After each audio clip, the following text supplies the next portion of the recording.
donc moi je vais aussi vous parler un petit peu d'arnaque, parce que c'est vraiment un thème qui préoccupe tout le monde.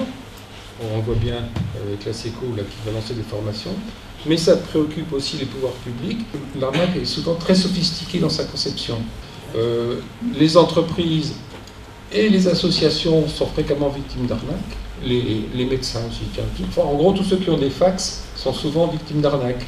L'arnaque la plus qui sévit en Europe depuis une quinzaine d'années, c'est l'arnaque aux faux annuaires professionnels. Ce qu'il faut savoir, c'est qu'il n'y a pas de définition juridique d'une arnaque de consommation. Le code pénal, il est muet là-dessus. Le code de la conso, il est muet. Alors, il y a diverses incriminations pénales qui vont nous permettre d'intervenir sur les arnaques de la consommation. La plus connue, c'est l'escroquerie. L'arnaque, c'est une escroquerie. L'escroquerie, c'est un délit qui est défini dans le code pénal. Le code pénal dit ce que c'est qu'une escroquerie. On peut rechercher la tromperie, mais pas l'escroquerie. Donc il faut être prudent dans le choix des mots qu'on emploie pour déposer une plainte. Mais on peut le faire sur un aspect civil aussi. C'est-à-dire, là on ne parle plus de peine d'amende, etc., mais on parle de dommages et intérêts.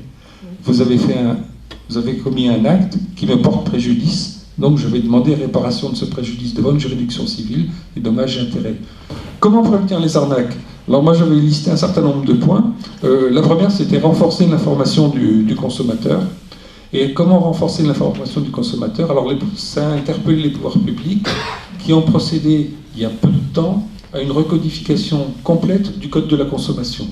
Méthode pour prévenir les arnaques, moi j'ai trouvé vérifier l'identité des annonceurs.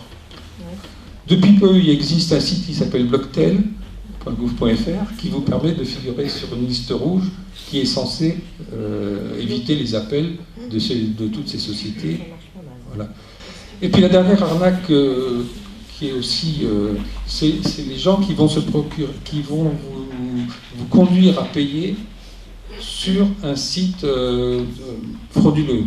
Alors, pour reconnaître les sites non frauduleux, il faut impérativement que le site, quand vous enclenchez l'opération de paiement, se transforme en HTTPS. Il faut que le S apparaisse.